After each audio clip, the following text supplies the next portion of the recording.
Bon, je sais, vous avez déjà vu cette face, ce make-up, cette coiffure, ce t-shirt dans une autre vidéo.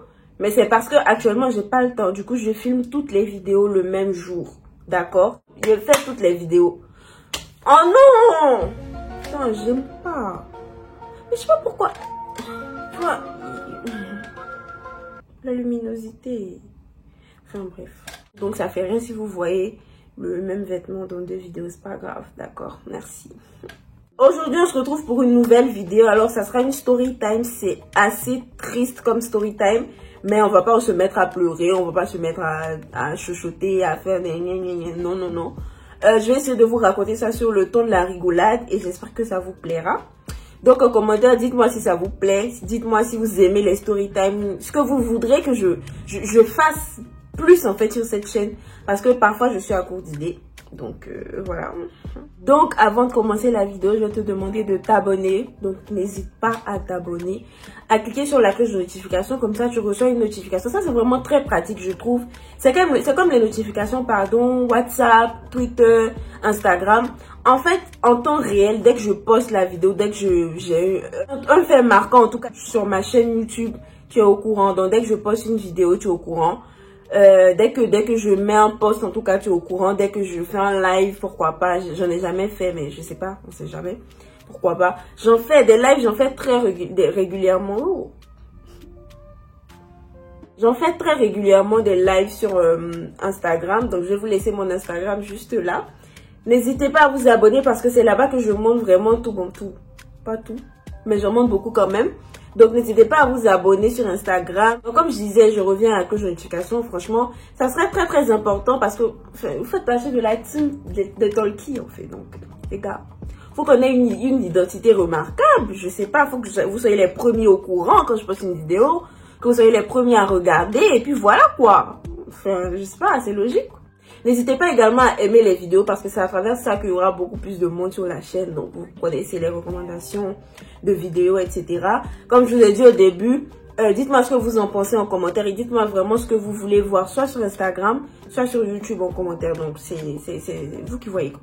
Comme vous l'avez vu au titre de la vidéo, j'ai vraiment, à la suite d'une maladie qui m'a vraiment fatiguée, j'ai oublié une partie de ma vie. Quand j'ai une partie de ma vie, c'est pas que je me souviens pas du nom de mes parents, non, c'est pas ça du tout, mais il y a vraiment des souvenirs qui ne font vraiment plus partie de ma mémoire en fait. Donc c'est ce que je vais essayer de vous expliquer aujourd'hui. Et puis peut-être qu'il y a des personnes qui auront les mêmes symptômes ou des personnes dans votre entourage qui auront les mêmes symptômes. Ça vous permettra de réagir assez rapidement parce que c'est pas forcément ce que j'ai fait. Et puis voilà, de sauver des vies, etc. Donc on va commencer là. Je parle tôt aujourd'hui là, oui. Elle date de 2014 cette story time. Comme j'ai dit, j'étais en première année, j'étais encore à Abidjan. J'ai fait une vidéo 20 faits sur moi, je vais essayer de laisser le lien, soit là, je sais pas trop. Mais en tout cas, allez regarder cette vidéo, vous allez comprendre un peu pourquoi je parle de ça aujourd'hui, parce que j'avais déjà évoqué ça une fois. Donc aujourd'hui, j'ai décidé de vous en parler tout simplement. Je vous ai dit que moi, j'étais très maladive quand j'étais encore à Abidjan. Une fois, en cours, comme je vous ai dit, en première année, je me sentais pas bien, mais ça a commencé par une grippe. Je me sentais essoufflée, j'arrivais vraiment pas à suivre le cours et tout, donc je me suis dit bon, c'est mieux que je rentre à la maison. Je rentrais à la maison toute seule. Dès que je suis arrivée devant mon portail, parce que oui, pour ceux qui vivent encore ici, on va faire une petite brèche. Pour ceux qui vivent en France, qui pensent que à Abidjan, bien en Côte d'Ivoire ou bien même en Afrique, tout simplement globalement, on vit dans des cases où on se promène à dos d'éléphant. Non, non, hein. Sachez que chez moi, il y a villa. Chez moi, il y a une villa. Il y a ma chambre. C'est pas pour dire qu'il y a cuisine, il y a douche, il y a tout dans la chambre. Non, non, non. J'ai ma chambre. Un grand espace qui fait presque mon studio d'ici, en fait. Donc, franchement, sachez que chez nous, c'est pas parce qu'on n'est pas à l'aise chez nous qu'on vient faire. On est là seulement pour nos études. Tout le monde n'a pas le même cas. Merci. Donc, quand je suis arrivée devant mon portail, je me suis évanouie. Et je me suis évanouie quand je me suis réveillée. Je sais que j'étais dans mon lit, j'étais complètement nue. Parce qu'apparemment, quand quelqu'un s'évanouit, il faut le décharger de tout ce qui pourrait, je sais pas, lui donner des bouffées de chaleur, l'empêcher de respirer tout simplement. Donc, on m'a mise nue, j'étais couchée. Et c'est là que j'ai commencé à sentir vraiment des maux de tête atroces. Ça n'allait vraiment pas en fait, genre je me sentais vraiment pas bien. Et ma mère est rentrée aussitôt du travail. Elle a dit, bon, demain, on va t'accompagner à l'hôpital. Sauf qu'elle ne pouvait pas s'absenter au travail. Donc, j'ai dû y aller avec la nounou de ma petite soeur. Oui, j'ai une petite soeur qui a 9 ans aujourd'hui. Donc, avec la nounou de ma petite soeur, le lendemain, on s'est rendu à l'hôpital. Quand je suis arrivée à l'hôpital, le médecin, il m'a ausculté. Il a dit, non, c'est rien de grave et tout, que vous pouvez rentrer à la maison et tout. Ils m'ont donné des médicaments.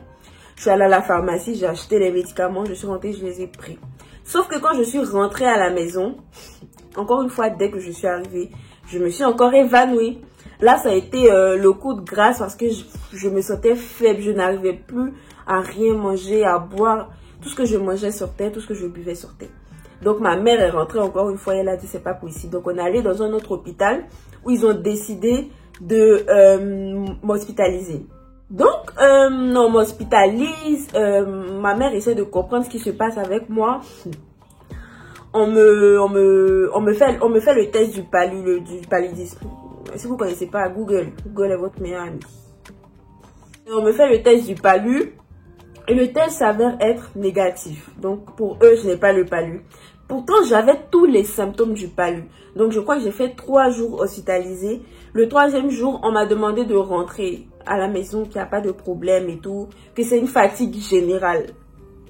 J'y croyais mollo en fait. 3e fois, je me suis encore évanouie. Ma mère a dit, mais c'est pas possible en fait. On est retourné dans le même... On est retourné dans la même clinique. Ils ont commencé à faire des tests. Et là, maintenant, les gars, ils se lèvent, ils me font un test de grossesse. En fait, ça me faisait rire parce que je me suis dit, mais... Au moins, posez-moi des questions, je vous aurais dit que c'est même pas nécessaire, en fait, de me faire un test de grossesse. À moins qu'il y ait un 2e Jésus, c'était vraiment pas nécessaire de me faire un test de grossesse, en fait. Mais bon, moi, vous faites ce que vous voulez, en fait. Tant que vous arrivez à me dire ce que j'ai, il n'y a pas de souci. Donc, ils m'ont fait, on me dit, non, mais le test est négatif, on comprend pas et tout. Là, par contre, ma mère, elle est retournée au travail. Et c'est son patron, franchement, je pense que c'est son patron même qui m'a sauvé la vie. C'est son patron qui a dit, mais attends, tu restes dans la clinique, tu vois que c'est les mêmes résultats qu'on te donne. Change de clinique en fait pour avoir un autre résultat. Donc on change de clinique. Il nous dit qu'il a son médecin qui est à Marcory. Il nous donne, c'est une grande clinique pardon de Côte d'Ivoire. Il nous dit va de la part du médecin. Moi le patron il a accepté de payer tous les frais et tout. Franchement que Dieu bénisse encore ce monsieur là. On y va et quand on arrive bizarrement on commence à me faire des tests qui sont un peu différents de ceux qu'on me faisait dans l'ancienne clinique. Donc on me fait des tests et tout et il s'avère que on me fait un test de neuropalu. Je ne sais pas si vous connaissez le neuropaludisme. Mais quand tu as le neuropalu, quand tu as tous les symptômes en fait du palu. Sauf que quand tu fais le test, le palu c'est négatif. Parce que tu n'as pas le palu, tu as le neuropalu. Donc c'est une maladie des nerfs tout simplement. Franchement, c'est une maladie grave. Je ne vais pas du tout peser mes mots, c'est une maladie grave. Et dès que les médecins ont su que j'avais le neuropalu, ils ont commencé le traitement immédiatement.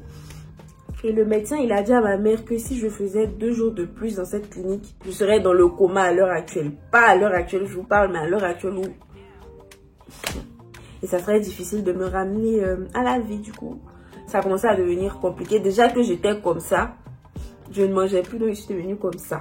On m'a hospitalisée là-bas pendant 2 jours, mais il fallait vraiment revenir quotidiennement, chaque semaine, pour me faire des injections pendant au moins 5 semaines. Donc, à tout péter, je vous dis que j'ai raté 1 mois et demi de cours. Détail très important que j'ai omis de vous dire, c'est que pendant, en fait, le neuropalu, il y a plusieurs symptômes. C'est-à-dire qu'il y a plusieurs effets. Il y a la, enfin, je sais pas si je dois, comment on dit ça, le délirement. En tout cas, je délirais. C'est-à-dire que je faisais des trucs inhabituels, j'avais des comportements bizarres. C'était comme si un peu je devenais folle. Par exemple, j'ai des amis qui sont venus me voir à la clinique, ils m'ont dit que je leur ai dit certaines choses.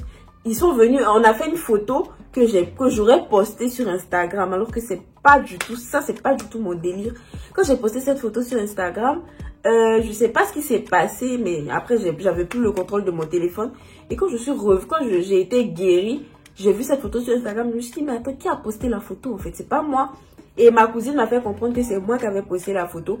Qu'elle m'a envoyé un message sur WhatsApp, pardon, parce que ma cousine, elle était en Chine. Sauf que j'ai commencé à lui raconter. En fait, je me suis éloignée complètement du sujet. Donc, elle a préféré arrêter la discussion. Je pense qu'elle a appelé ma mère, etc. Donc, je veux dire que je délirais. Et là où j'ai commencé à comprendre que j'ai oublié une partie de ma vie, certains souvenirs de ma vie, c'est que j'ai parlé avec le docteur, je lui ai demandé mais quelles sont les causes, comment même tu attrapes ce virus-là, etc. Enfin, ce virus. Comment j'ai fait pour avoir le neuropalu en fait. Je me souviens même plus de la définition qu'il m'a donnée, mais c'est qu'il m'avait posé plusieurs questions du style, est-ce que tu fumes? J'ai dit non, je fume pas.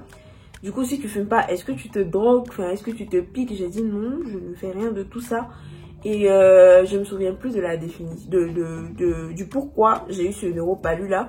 Mais il m'a dit que, en tout cas, dans les effets, tu délires, tu deviens folle donc, ou bien tu oublies, tu as une grosse perte de mémoire.